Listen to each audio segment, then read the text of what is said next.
Good afternoon, dear students. Today I'll retell you about the muscle tissue, and muscle tissue forms our muscles, and we will talk today about the muscles like organs.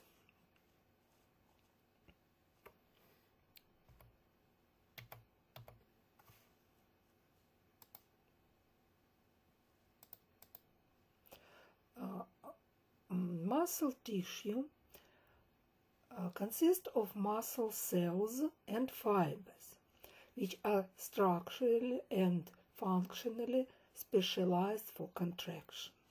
These cells and fibers can belong has different origin, has different morphology, but all of them has the equal feature for ability for contraction.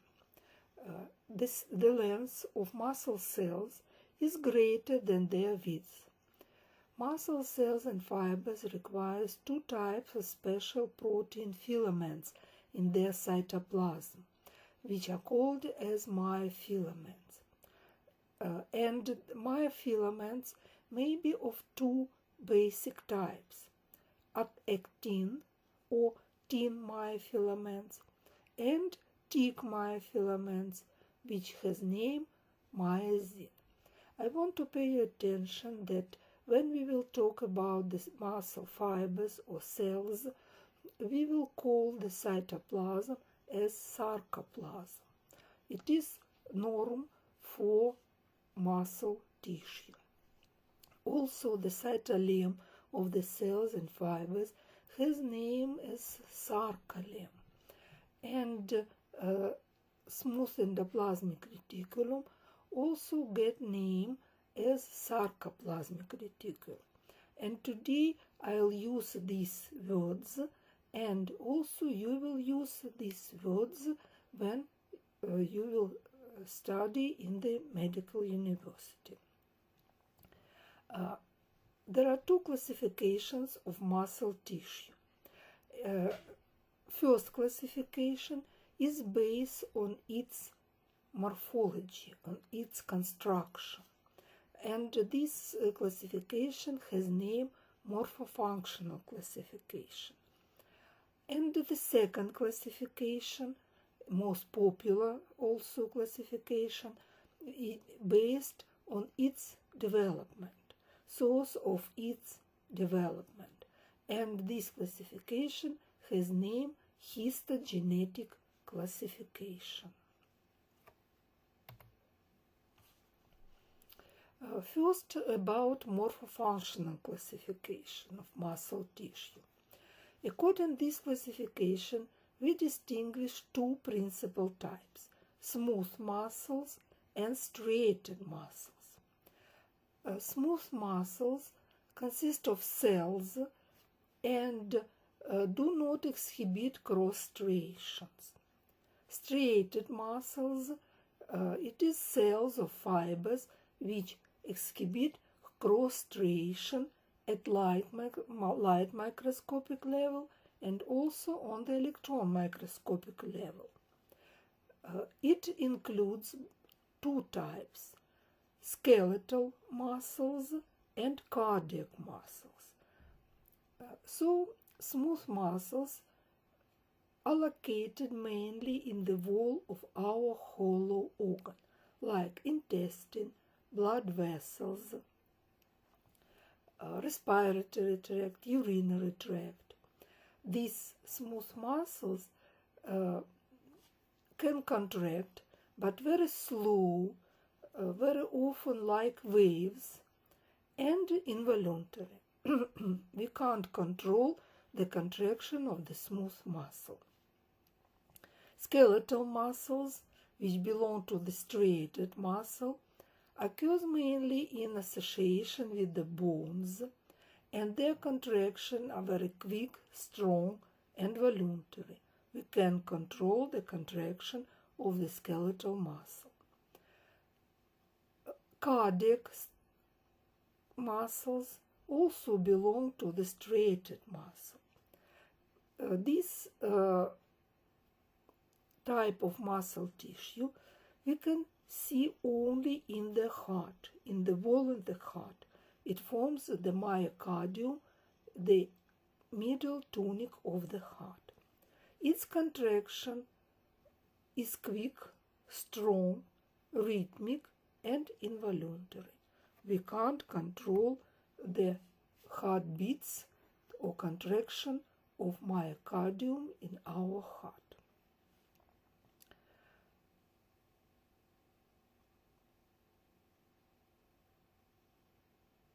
This picture is scheme. It shows us the longitudinal section and cross section of all types of muscle tissue. The first picture, it is skeletal muscles. Skeletal muscle on the longitudinal section exhibit the cross striation. We see the dark strips and light strips. Again, dark strip or band and light band. We can see that this is fiber, not cell, multinucleated, and on the cross section we can see the oval shaped or irregular shaped structures where the nucleus locates on the periphery just under the sarcolemma. The second type of striated muscles, cardiac muscle. This type of tissue consists of cells, and cells are attached to one another by special intercalated disc junction and forms the functional fibers. You can see end by end, cells are attached to one another and forms the functional fibers. Cells has one or two nuclei which locates in the center of the cell. On the cross section, nuclei are in the center.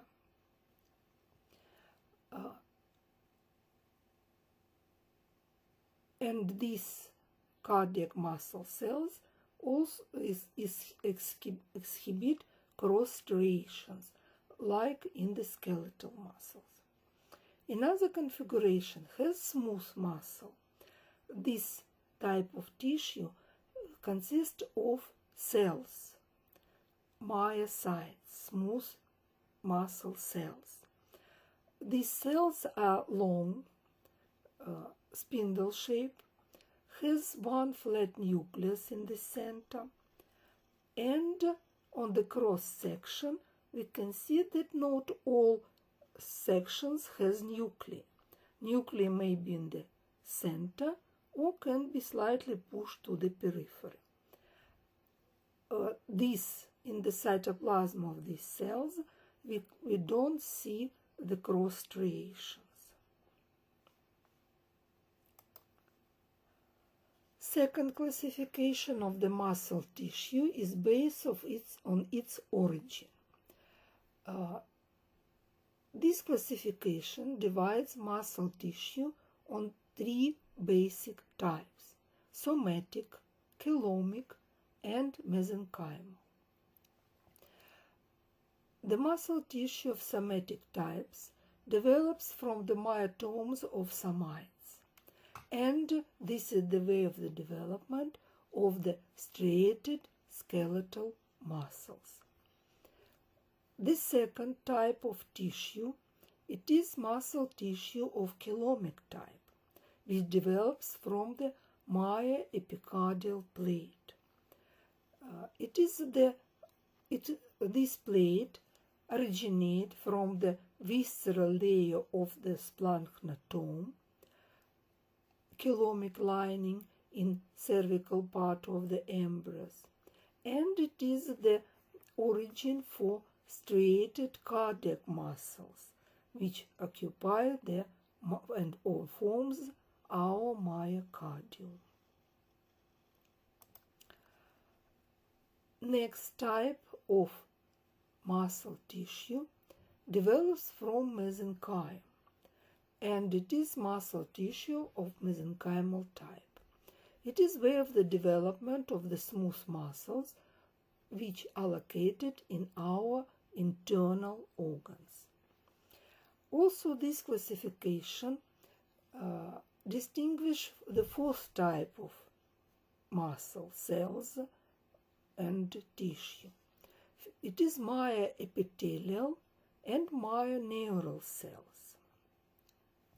Myoepithelial cells develops from the ectoderm, and it is one of very interesting type of the smooth muscles.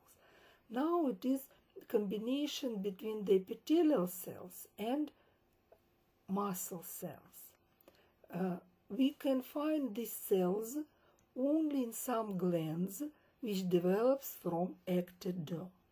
These cells has the oval-shaped body, or cuboidal in shape body, and long processes. And in the cytoplasm of these cells present myofilaments which give the ability for contraction to the processes of these cells. Next, myoneural cells. The origin of these cells, neural tube. These muscles present only in one organ of our body, in the iris of the eye. They form the muscle dilatator and sphincter of the pupil. And these muscles on the histological section looks like the original smooth muscles. It is long cells with nucleus in the center without cross striations. But these cells can contract individually, and each cell has its own innervation from the nerve fibers. Such type of innervation absent in the original smooth muscle cells of the mesenchymal type. Now I'll tell you in details about the smooth muscle. Smooth muscle cells, as I told you, develop from the mesenchyme and locates in the wall of the hollow organ, like in the blood vessels in the cardiovascular system, digestive tube, urinary and reproductive tubes or ducts.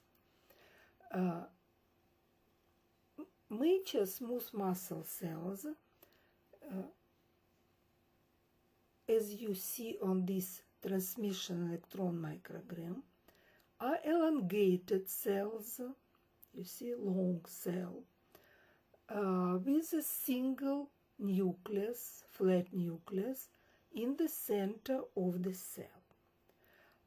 Sarcoplasm has many mitochondria. You see letter M, it is mitochondria, and has some rough endoplasmic reticulum and very well developed Golgi complex. You see smooth endoplasmic reticulum and Golgi complex. Each cell is covered by the external lamina or basal lamina, and these basal lamina consist of proteoglycan-rich material and collagen fibers type 3. Now it is the scheme of about the same smooth muscles, and you can see long cells, nucleus in the center. You can see the basal lamina around and cross sections. If the cell is long and nucleus is single in the center, you can not all cross sections of the smooth muscle cell has nucleus. You see only several sections has nucleus. Now it is light microscopic picture after hematoxylinase staining which show us the smooth muscles. Usually all smooth muscle cells and fibers stains oxyphilic. It means they have the red color of the sarcoplasm. It is special staining, it is not hematoxylin niacin staining. You can see long cells which has one nucleus, flat, or now you can see the oval-shaped nuclei. It is longitudinal section. It is cross-section of the same muscles. You can see the spheric or oval-shaped section, but not all of them has nucleus.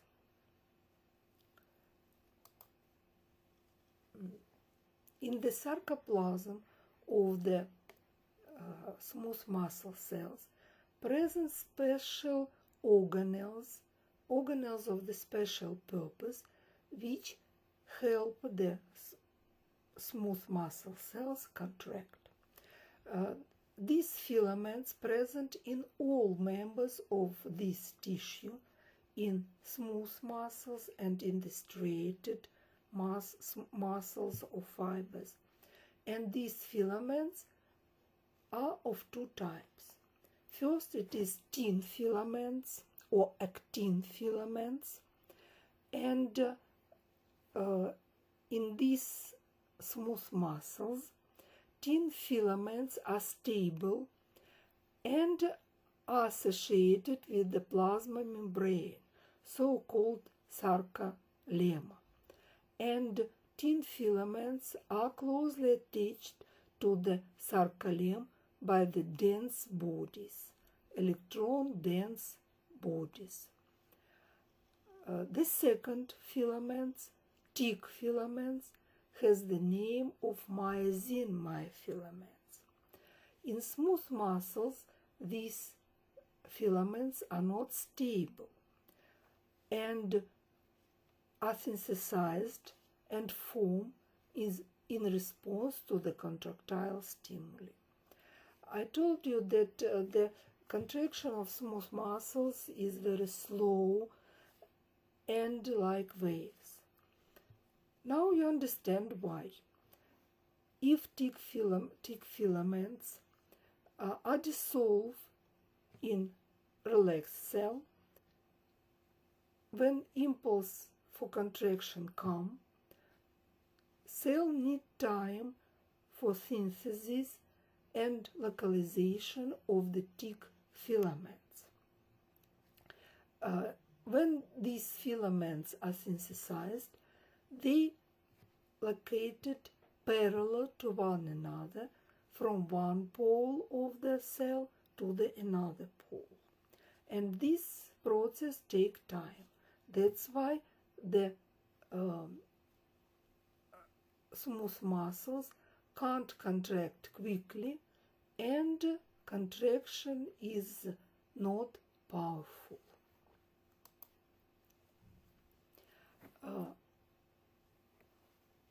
Myofilaments, thick especially, and some tin filaments run mostly parallel to the cell's long axis.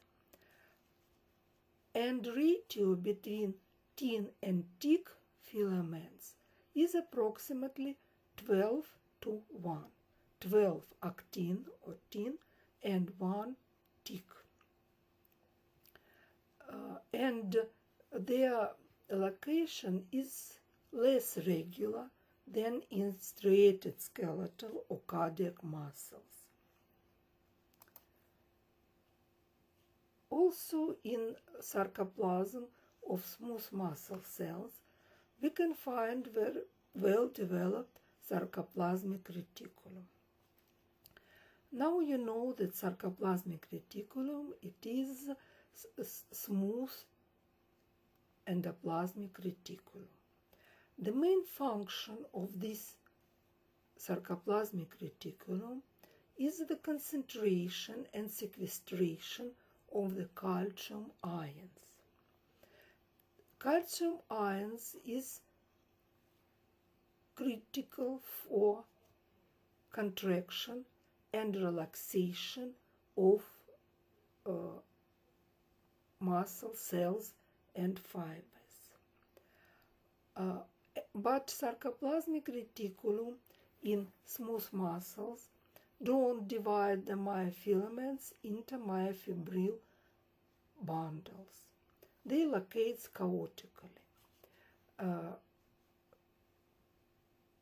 Sarcoplasmic reticulum in smooth muscles may form the tubules and very often small vesicles which has name caveola. Very interesting that all smooth muscles has the same shape, the same morphological features, but we can classify them according to the development by a chemical and functional difference. So, we distinguish visceral smooth muscles, which develops from splanchnopleeural mesenchyme and occurs in the wall of the respiratory, digestive, urinary tract and alimentary tube. In addition to thick myosin and thin actin myofilaments, they have the intermediate filaments, and the name of this filament, Desmin. Desmin intermediate filaments. Transmission of contractile stimuli from one cell to another takes place across the gap junction. And here contraction also slow and in waves. Visceral smooth muscles is classified as unitary smooth muscle. Another type of the smooth muscles is vascular smooth muscle. This smooth muscles differentiates from mesenchyme in situ around the developing blood vessels. That's why we can see this type of muscle, smooth muscle tissue, in the blood and lymph vessels. Of course, in the wall of the blood and lymph vessel. Their intermediate filaments contains not only desmin but also vimentin. And they are classified as unitary smooth muscle cells. Their contraction like waves and not sustained. Smooth muscles of the iris, I already told you. These muscles develops from the neural tube, primarily from the ectoderm. Ectoderm gives rise to the neural tube, and cells immigrate from the neural tube, come to the eye, to the region of the future iris, and differentiates into multi-unit smooth muscles. And these cells has rich nerve supply. Each cell is innervated by its own nerve fiber. It is very interesting that smooth muscles don't form the neuromuscle synapse with the nerve fibers. And stimuli for contraction come like transmitters. Transmitters are special substance which produced by the nerve cells. Next lecture I will tell you about it. And these neurotransmitters secreted by the axons of the nerve cells and then by the gap junction disperse equally between between the muscle cells, and stimulate them for the contraction. But smooth muscles of the iris has its own nerve supply. All our muscle cells and fibers forms the muscle-like organ.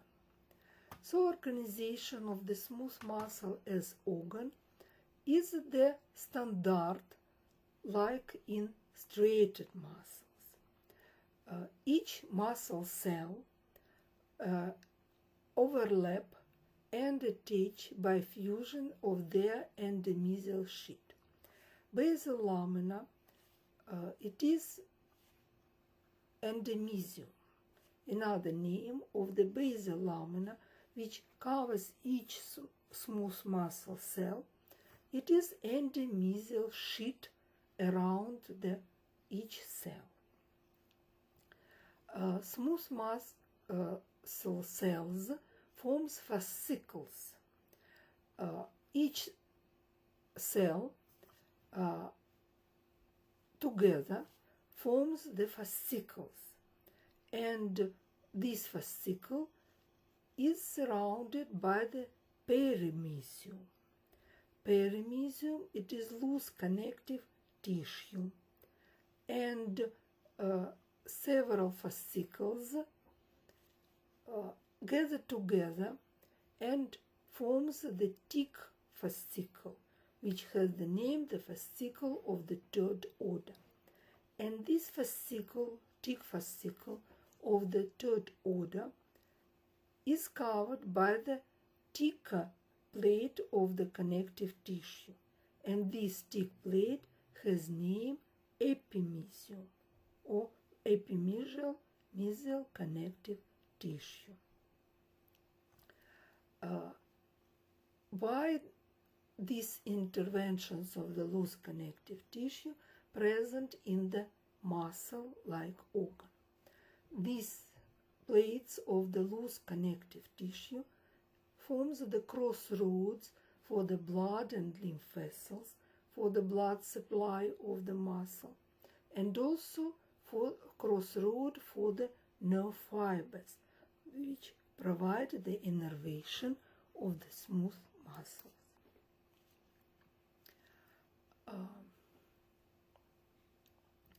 Contraction of the smooth muscles is according the sliding filament mechanism.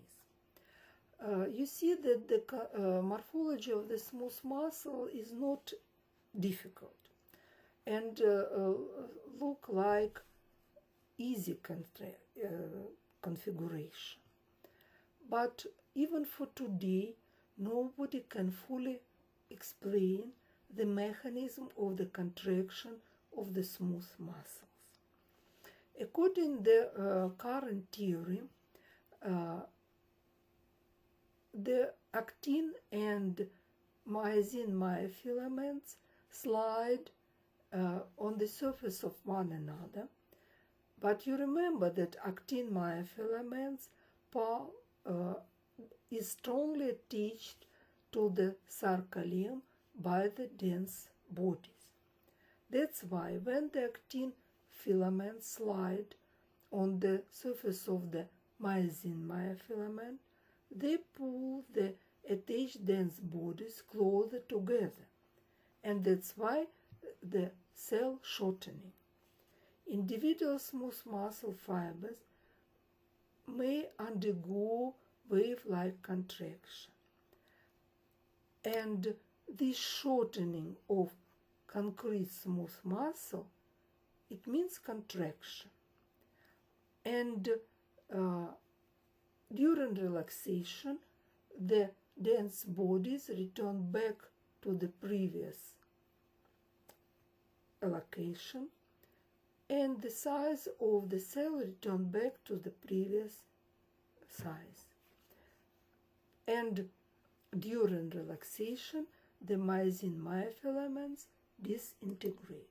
This scheme shows you the relaxed smooth muscle. You can see the dense bodies. It is smooth actin myofilaments and long myosin myofilaments, which allocates according the long axis of the cell. These filaments slide on the surface of one another. Dense bodies are strongly attached to the actin myofilaments, and that's why the distance between the neighbor dense bodies become shorter, and all cells become shorter. It means contraction. Then, during relaxation, filaments return back to the previous position and cell relaxed. And you see these myosin myofilaments dissolve, disintegrate. No, there is no, I told you, there is no neuromuscle synapse between the smooth muscles and nerve fibers. That's why motor end plates are absent. Neurotransmitters, as the secretory products of the neurons, nerve cells, diffuse from terminal expansions, expansions of the nerve endings between smooth muscles to their sarcolemma, and it stimulates these cells for contraction. If impulse for contraction come, what takes place in the sarcoplasm? The first of all, calcium ions, which are released from caveola and tubules of the sarcoplasmic reticulum, bind to calmodulin. It is protein in the sarcoplasm, and appear calmodulin calcium complex. This complex activates myosin light chain kinase. It is special enzyme, and then start the cascade of the protein reactions, reactions of communication or interactions between the myosin and actin myofilaments. The end of the contraction is regulated by the dissociation of calmodulin calcium complex, and it accompanied by the inactivation of myosin light chain kinase. Regeneration of smooth muscle. Smooth muscles has ability for regeneration because the population of relatively differentiated smooth muscles has some undifferentiated smooth muscle precursors, which can proliferate or divide mitotically and differentiates into new smooth muscle fibers in response to injury. The same mechanism appears to be involved in adding new muscles to the myometrium during the pregnancy. But in reality, after the injury of the smooth muscles in the wall of our inner organs,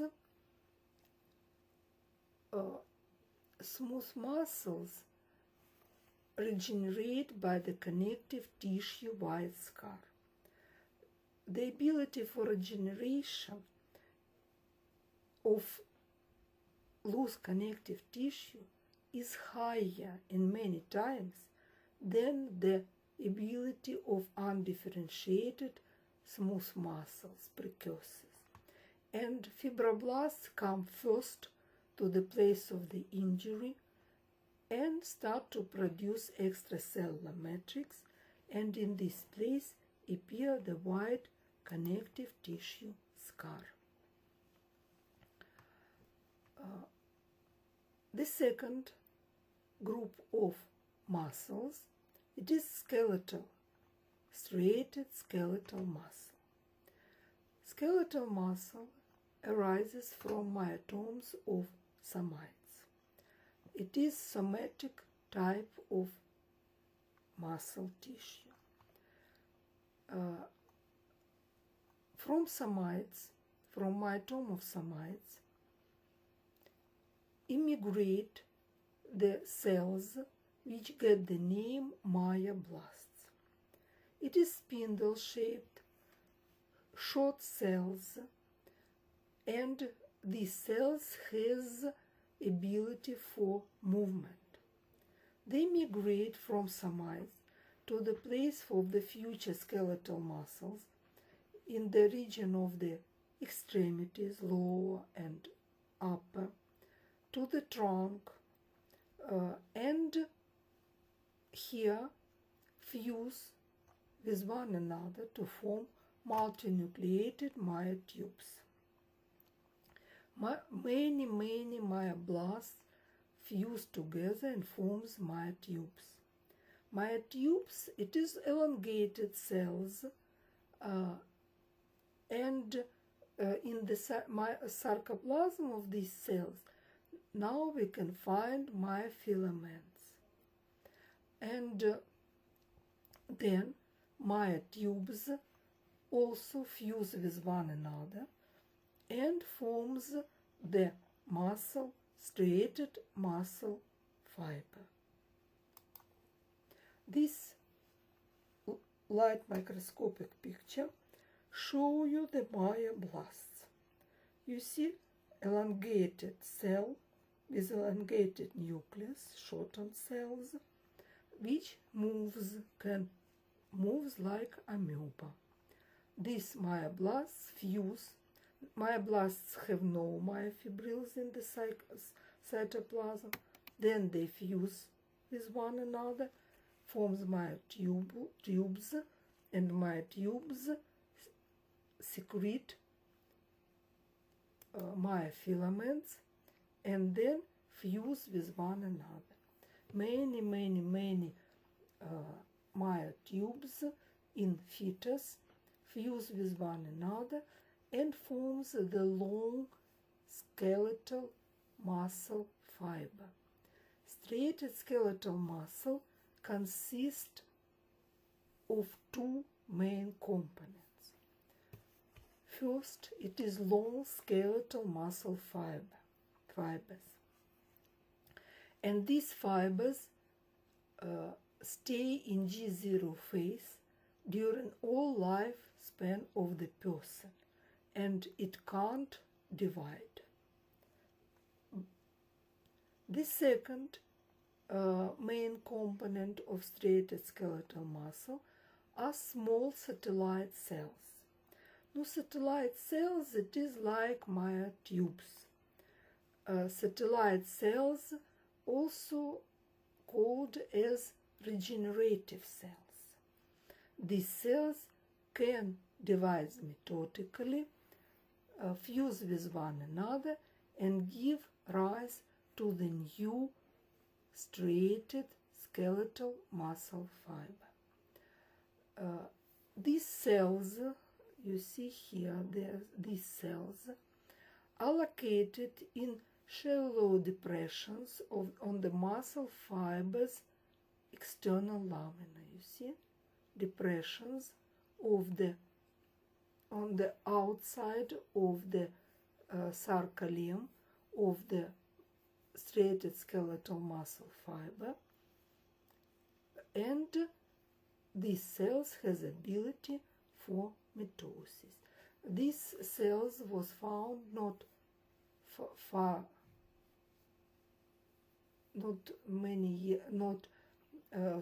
far away, over 30 years ago. Earlier, doctors think that striated skeletal muscles can't regenerate.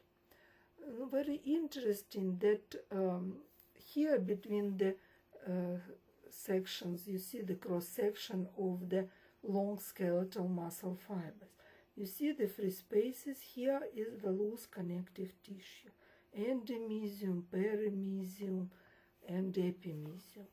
And if takes place the injury of the striated skeletal muscle, in the place of the wound first come fibroblasts from the loose connective tissue and appear connective tissue scar, white scar, which sometimes change the contraction of the muscles and this contraction also can become painful.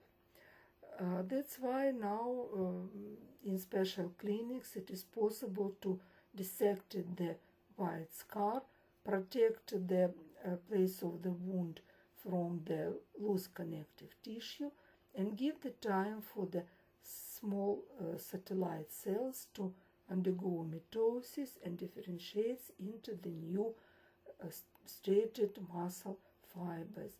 And this helpness is very important for some persons who suffer from the trauma, post-trauma events, which is accompanied by the pain and changing of the work of muscles in the extremities or in other places.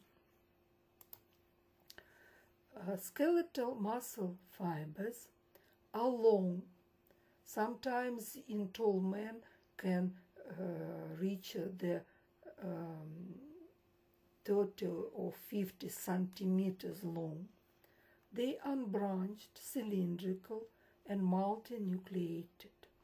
It is not cell, it is fiber. Nuclear flattened lies on the periphery just under the sarcolemma.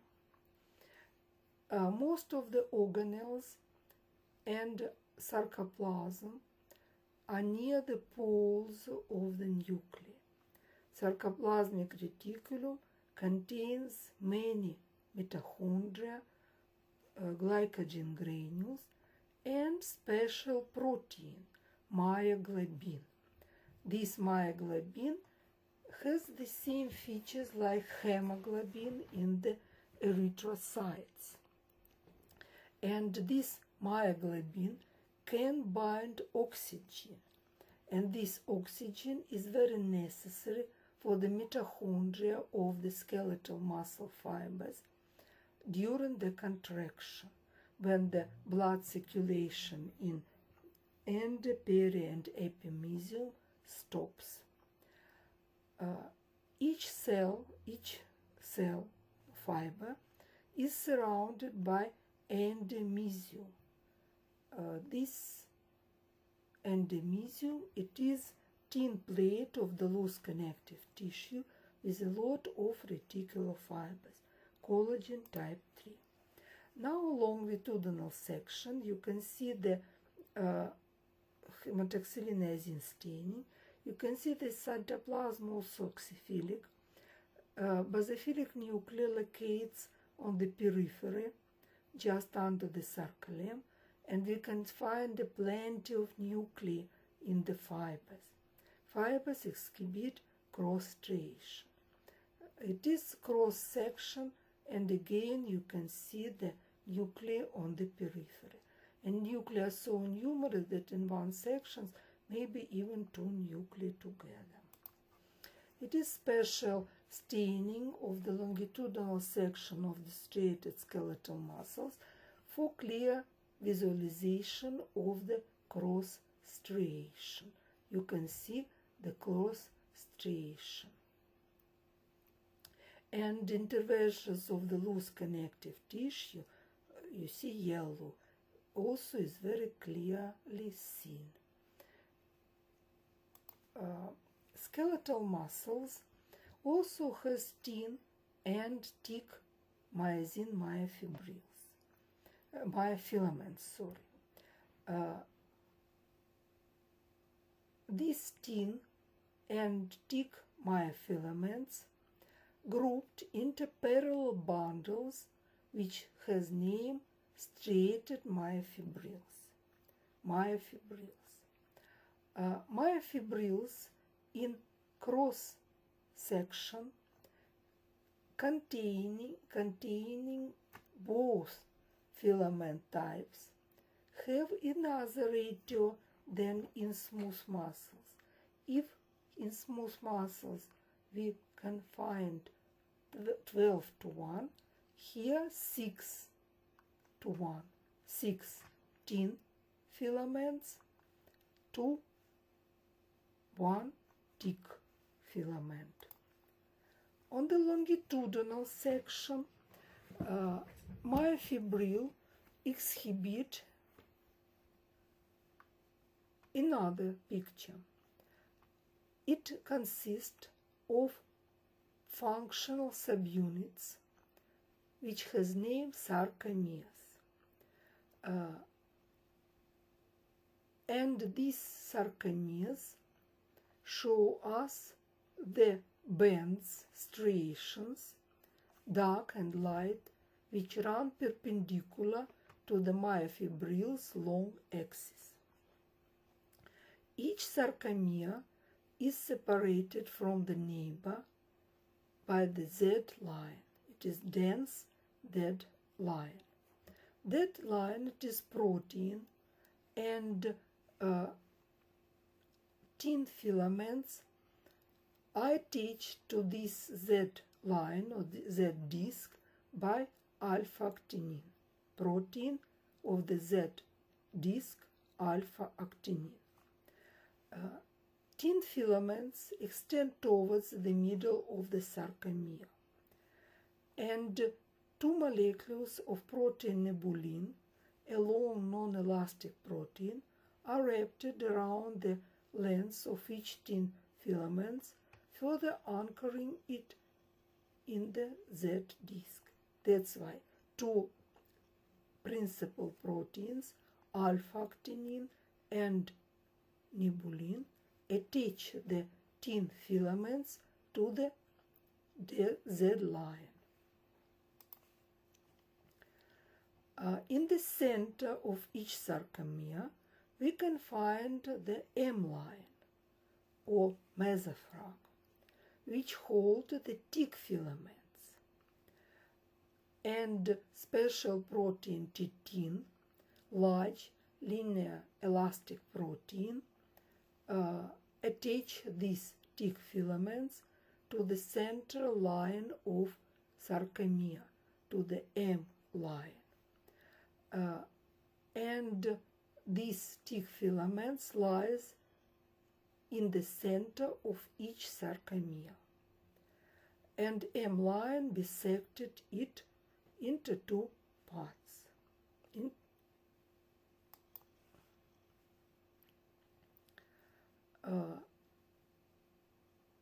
It is transmission electron microgram of the part of striated skeletal muscle fiber.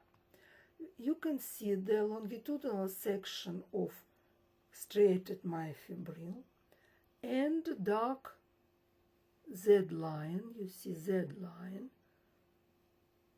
which is the boundary of sarcomere. Then here next sarcomere, also next sarcomere. In this, to this Z line attached the actin myofilaments, which bisected by the Z line into two parts, and each sarcomere has two halves of actin myofilaments. These actin myofilaments constitute the light I disc, isotropic disc, I band or I disc. This disc is light staining band. That's why each sarcomere has the two halves of I band. In the center of the sarcomere lies thick filaments, myosin myofilaments. They constitute the A band, dark staining band, and these myofilaments are bisected by the M line. So sarcomere consists of formula of sarcomere, half of I band, then A band, then half of I band.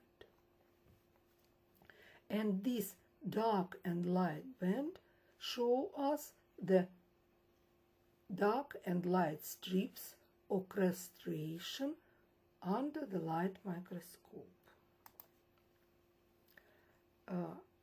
Also in the striated skeletal muscle fiber we can see triads. Each triad consists of two terminal cisterna and T-tubule, interverting T-tubule. These T-triads are important in initiation muscle contraction. What is it? Terminal cisterna. Sarcoplasmic reticulum, anastomosing complex of membrane-limited tubules and cisterns ensheaths each myofibril, and as in smooth muscles, they are specialized for concentration and sequester of the calcium ions. In the region of the Z line, this sarcoplasmic reticulum show us cisterns from both sides of the Z line, from one sarcomere and from the neighbor sarcomere. Also here in the region of the Z line come the T-tubule. It is tubule invagination of the sarcolemma in the region of the Z line. This T-tubule lies as an expansion of the sarcoplasmic reticulum termed terminal cisterna. I can show this structure on the large magnification of the transmission electron microgram. Now you can see sarcomere. It is striated myofibrils which lies parallel to one another along the long axis of the striated skeletal muscle fiber. You see one sarcomere and the second one. You see Z line and M line in the center, thick myofilaments and thin myofilaments. Thick myofilaments has the free end, but actin myofilaments here mistake, no connection between two actin myofilaments in the center. So in the region of the Z line present triads. Triads here and here, here and here consist of sarcoplasmic reticulum. You see tubules of the sarcoplasmic reticulum and their dilation, cisterna. Neighbor sarcomere, you see that tubules of the sarcoplasmic reticulum ensheathed the myofibril, and the dilation of these tubules, this cistern. And T-tubules, T-tubule come from the, it is invagination of the sarcolemma, come from the sarcolemma and lies in the center of the triad. Together, one cistern, sarcoplasmic reticulum, invagination of the sarcolemma, T-tubule, and the second cistern from the neighbor sarcomere together form the triads. Triads, cistern give the calcium ions, T-tubule bring the impulse for contraction, and this stimulate the contraction of the striated skeletal muscle fiber generally, and contraction of the sarcomere, of the concrete sarcomere, as the part of this contraction. This scheme also shows you T-tubules. You see it start from the sarcolemma, you see, and originate into the region of the Z line or Z disc in the sarcoplasm of a striated skeletal muscle fiber. Skeletal muscles also are very rich in mitochondria. The contraction need much energy. That's why mitochondria are wrapped around the myofibrils and lies between the myofibrils, between the parallel myofibrils on the longitudinal axis. Again, the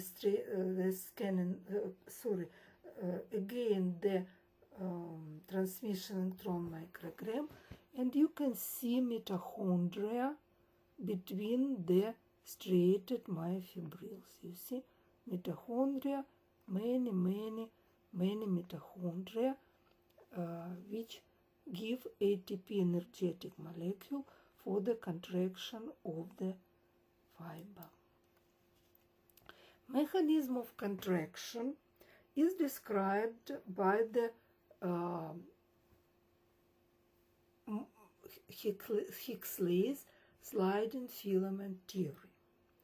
It is the modern theory which explains the contraction of the sarcomeres. Individual thick and thin filaments can't shorten, but in the sarcomere, thin filaments slide past the thick filaments and eventually reduce the width of the I and H band without influence the width of the A band. What does it mean? It means that thin filaments slide on the surface of the thick filaments. They can slide up the thick filaments, touch the Z line, and thin myofilaments are stopped by the M line, mesophragm.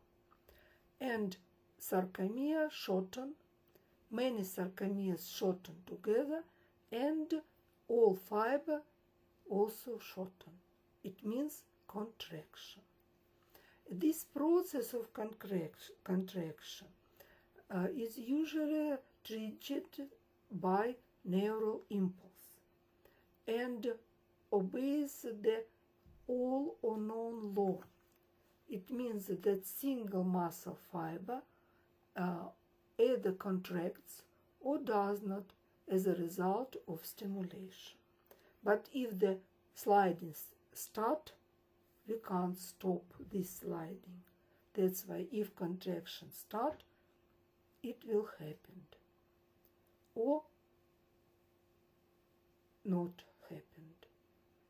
But in this case, sliding of the filaments don't start.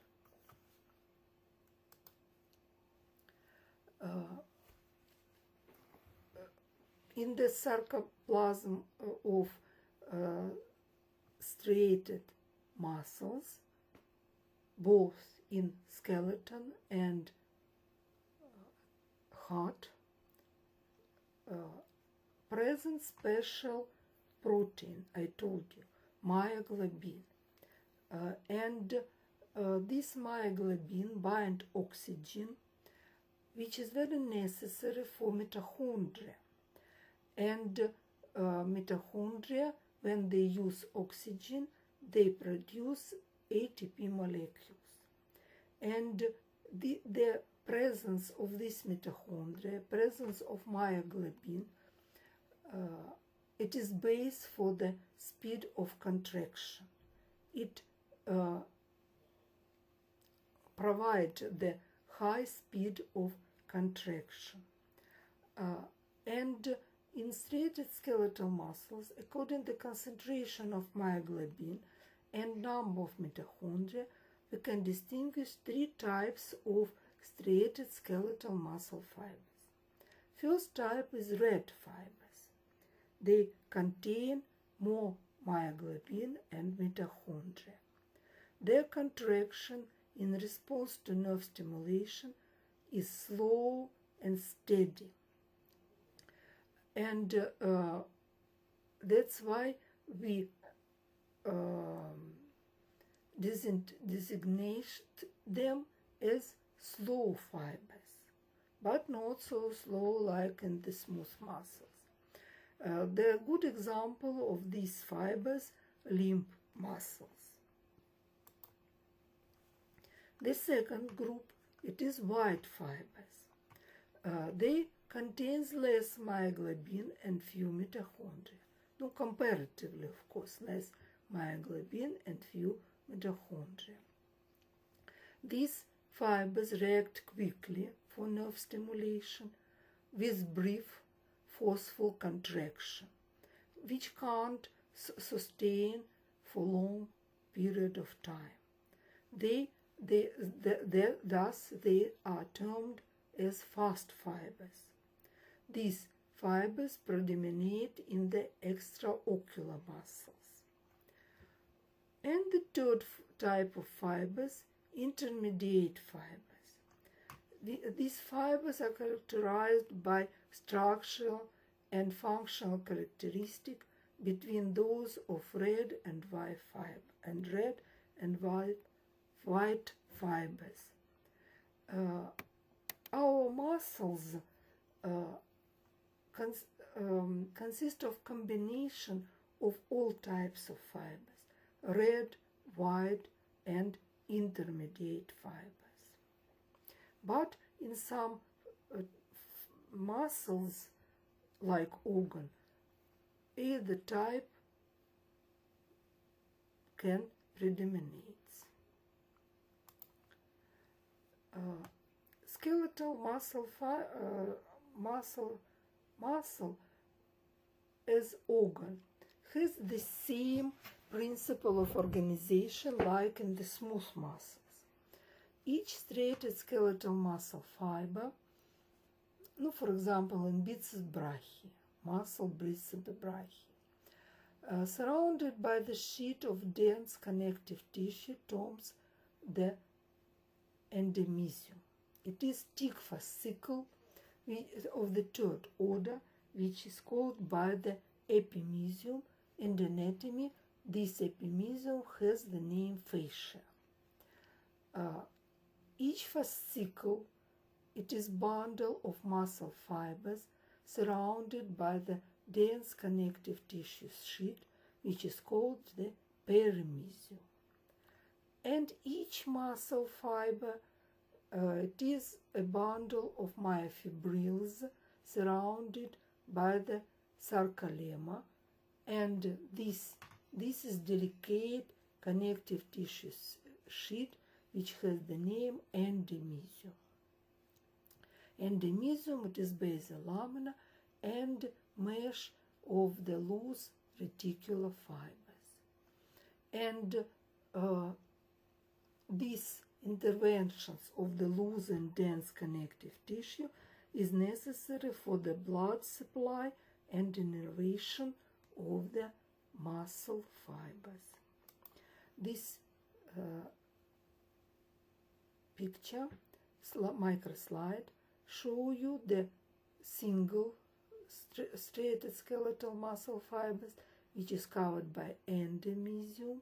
Together they form fascicle of the second order, fascicle, which separates by the thick plate of the connective tissue, dense irregular connective tissue, perimysium, and together fascicles, one fascicle, second one, third one, fourth one, is covered by the thick layer of the dense regular connective tissue, epimysium. This is the principle of organization of the muscle tissue into the muscle-like organ. And the last type of cardiac of striated muscles, muscle tissue of coulombic type, it is cardiac muscle, striated cardiac muscle. They develops from the parallel chains of elongated splenic mesenchymal cells in the wall of the embryonic heart tube, Meyer epicardial plate. As development continues, the cells accumulate myofibrils in their sarcoplasm. But myoblasts in this type of muscle tissue do not fuse. Cardiac muscle, it is cells, cardiac muscle cells. As you see on this slight microscopic picture after hematoxylinazine staining, these cells are long, you see, long, branched, with one or two ovoid nucleus in the center. Sarcoplasm near the nucleus contains many mitochondria and glycogen granules. Like in striated skeletal muscles, mitochondria lies in rows between the myofilaments. Also, we can see the cross striation and in the sarcoplasm present striated myofibrils. Cardiac muscle cells attach to one another by special intercellular junction which has the name intercalated disc. Intercalated discs appear as dark lines between the muscle cells, and together these muscle cells, which attach to one another by the intercalated disc, forms the muscle fibers, functional muscle fibers.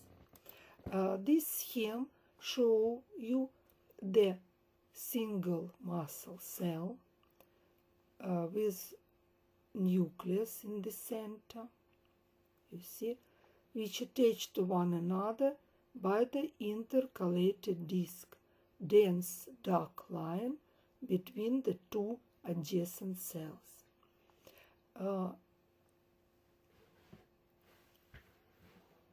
Each cell also is covered by the endomysium. It is thin plate-like basal lamina and fibers, reticular fibers.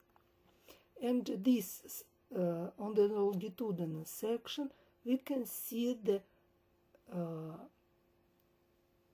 dark and light strips, light and dark discs or bands.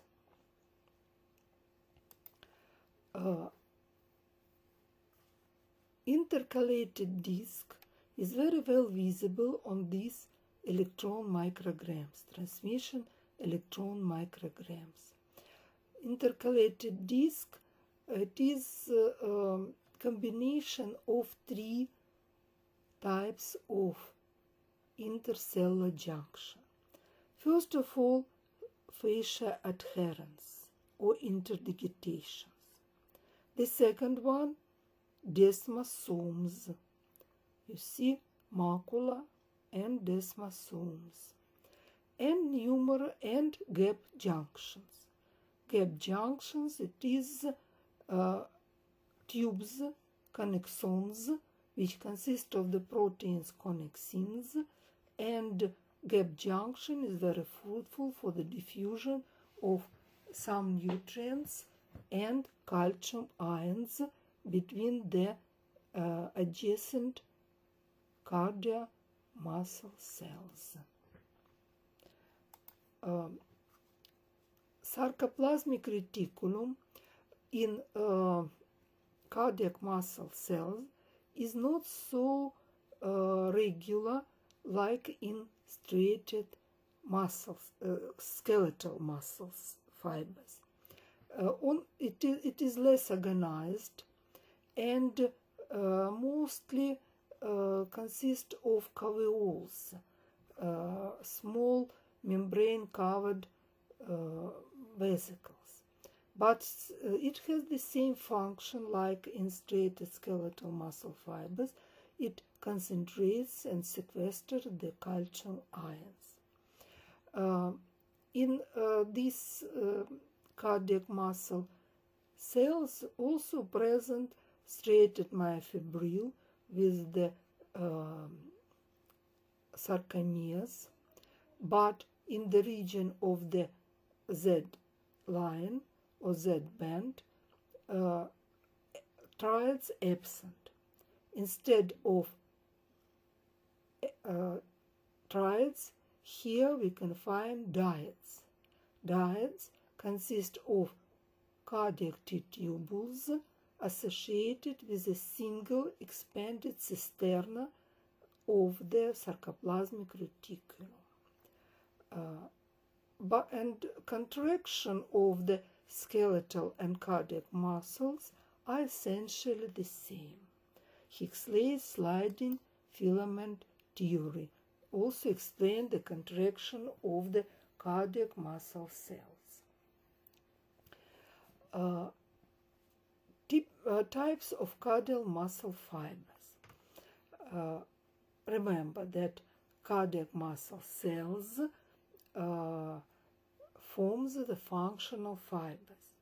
In the atrium,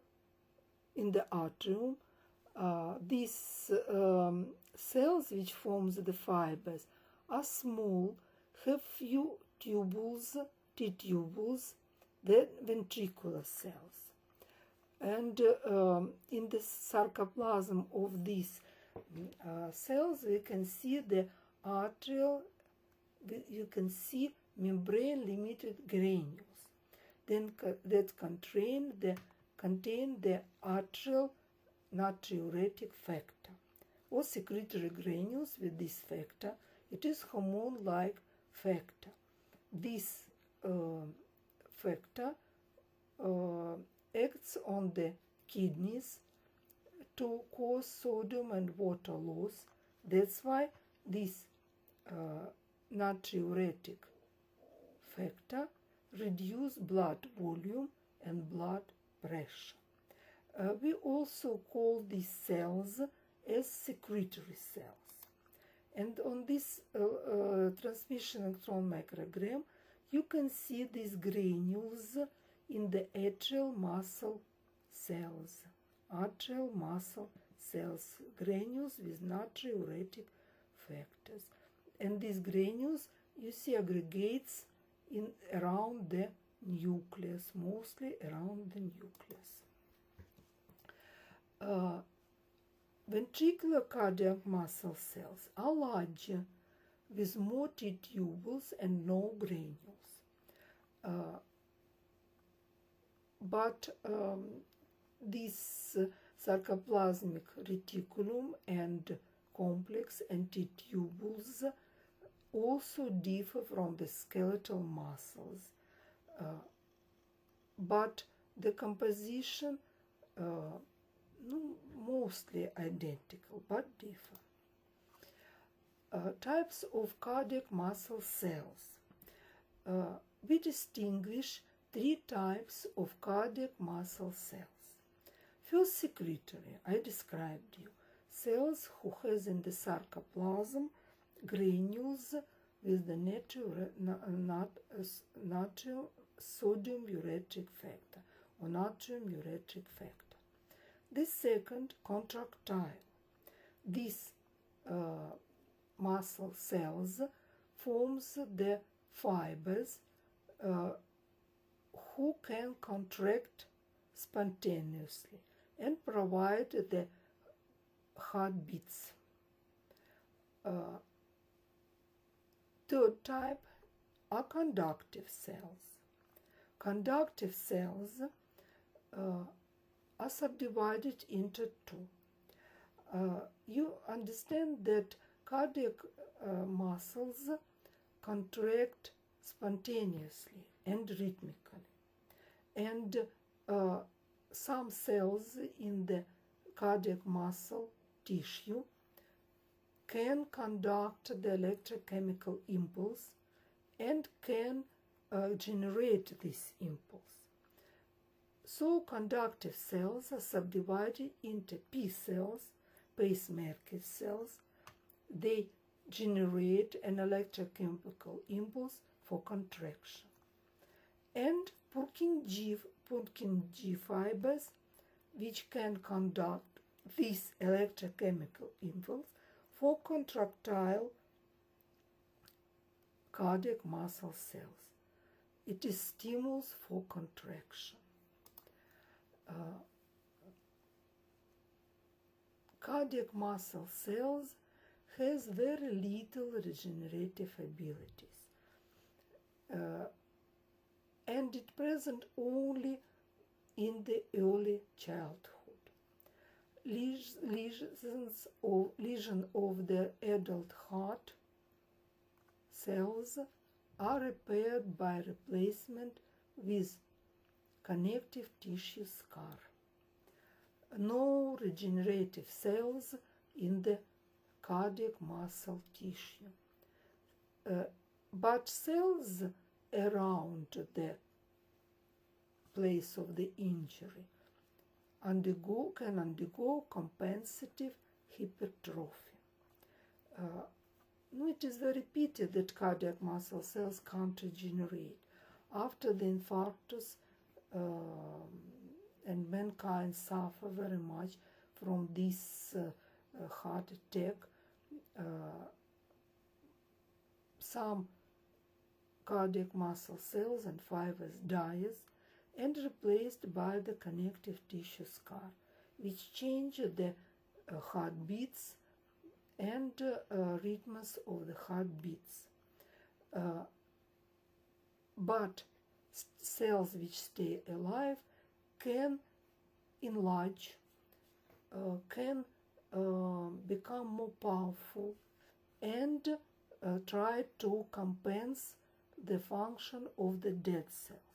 And this type of regeneration we call as compensative hypertrophy. Compensative hypertrophy.